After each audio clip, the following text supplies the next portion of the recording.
Okay, so this video is about dative prepositions. I just did a video about accusative prepositions where I explained that a preposition is a word that deals with our relationship to time or space. So in this case, the prepositions we're looking at are a little more complex because they have to do with more meanings than the accusative ones allowed for. So several of these have multiple meanings depending on what you're talking about, which makes it harder. So hang tight. There are plenty of examples in the liner notes, so take a look at those. I'm going to start with the little song that you can use to remember this, which is, I believe, called the Blue Danube Waltz. I could be mistaken. So, but it's Außer bei mit Nach, seit, von zu da da da da da da da da da da. You know that tune, perhaps. If not, then forget about it if it doesn't help you. Um, so, außer bei mit Nach, seit, von zu. So we're going to start with a few of the easier ones. Aus is out of, so ich gehe aus der Tür, ich gehe aus dem Zimmer. It's important that all dative things have changes. So if you have aus dem Zimmer, you are changing the dem to reflect the dative.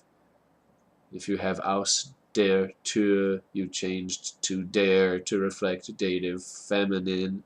So all of these have their dative, which is why I waited to teach these till the end of my class, is because we finally learned the dative, so you can kind of get the picture of that. So, right, that's aus. Außer may sound like aus, but it really has nothing to do with it. Außer is except for, or just except. So, alle außer David haben Smartphones. Everybody but David has a smartphone, or something along those lines. So, außer is except for. Everybody except for David has a smartphone. Außer dem Mann können alle lesen. Aside from that, the man, everybody can read. Außer dem Mann können alle lesen.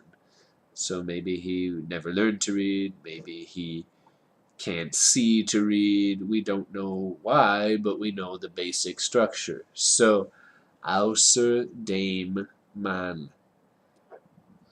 So we made it dative again. Okay, so that's außer.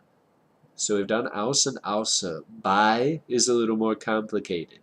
Bei can mean at, in the sense of at somebody's house. So if I'm spending a short amount of time living with somebody, not like a permanent living situation. So ich wohne bei den Schäfers jetzt. I live with the Schäfers now. It's a German last name. So you will note I use the dative plural because the Schäfers is a group of people. Den Schäfers. There's probably different ways you could go about this, but like I live by my aunt, by meine Tante, by meinem Onkel. If I'm just crashing somewhere for a while, by is a way to do that. If I'm talking about how something habitually is at my house, bei uns sprechen wir immer Deutsch. So at our place, we always talk German. I'm telling you something habitually true about where I am. So I'm telling you, in my house, we speak German. So that would be another way to use bei. Okay. You could use it in reference to a place of work. So, arbeitet bei dem Metzger. It's important to know when you have bei and dem. Typically, what a German speaker will do is just put B-E-I-M. Beim Metzger. He works at the butcher's. So, that's basically your place of work. Arbeitet bei Beim Supermarkt. He works at the supermarket. It's usually for a place of work. That's how you would indicate that. So that's by. Hopefully that is somewhat clear. Mit is a little easier. So mit is just with. So ich gehe mit, I go with.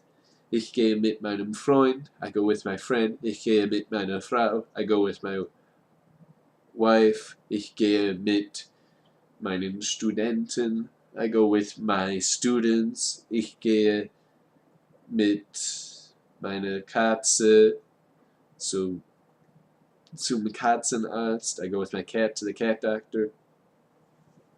That sort of thing. So, that's mit. It's pretty easy. Nach is weird. It means to a large destination when it's referring to a place, and after when it's referring to a time. So let's deal with the place first. Nach. Ich gehe nach Wisconsin. Ich gehe nach Chicago. Ich gehe nach Michigan. Ich gehe nach Deutschland. Ich gehe nach Schweden. All of these things are cities or countries or states or that sort of thing. So any bigger entity, you would use nach.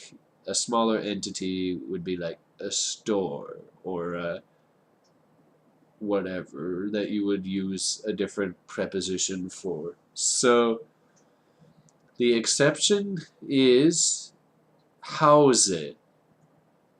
Your house is kind of like your castle in this sense. It's a big, humongous thing that you go to, I guess, in the German mindset. It's not really because it's so habitual for them, but it helps you remember the trick that ich gehe nach Hause. I'm going home.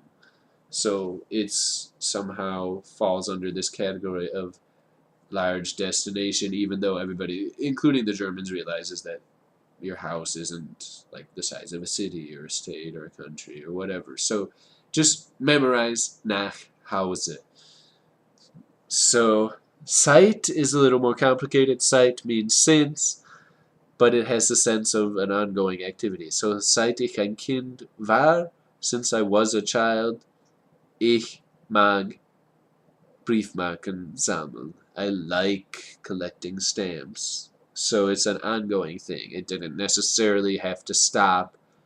Oh, when I was a kid, I played Pokemon or something. It doesn't necessarily have to have stopped in German. So it could be ongoing even to the present day with seit. So that's a time reference.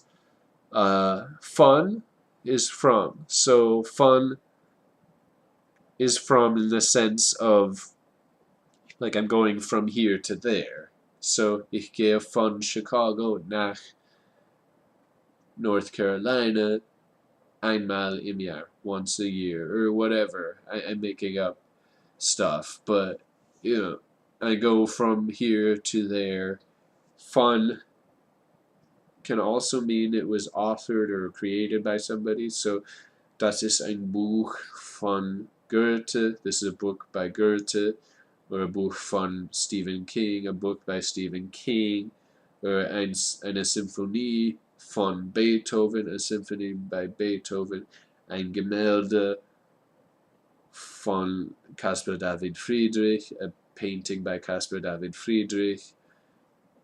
Something like that. Fun can also mean authorship or maker of something. So fun is that. Finally, with fun, you can also have, from me to you, like von mir. Das ist von mir. That's from me. That kind of thing. So then zu is to. So ich gehe zum Arzt. I'm going to the doctor. Ich gehe zur Schule. I'm going to school. That kind of thing. So you do combine the R or the M with zu. So you get zum or zur. If you're actually at home, paradoxically, you have Ich bin zu Hause. I am at home. That's the only time that this means something other than to. So, zu. Okay, last little note. Aus can also mean where you come from. Ich komme aus Chicago. I come from Chicago. Like that's where I was born and bred. You know, or born and raised, or whatever you want to say. Aus can be that like point of origin. So, okay, that's probably really long as it is, so I'm going to go ahead and stop this madness, but you can look at the liner notes and see how this all shakes out. So, hope they're helpful, and we'll see you again.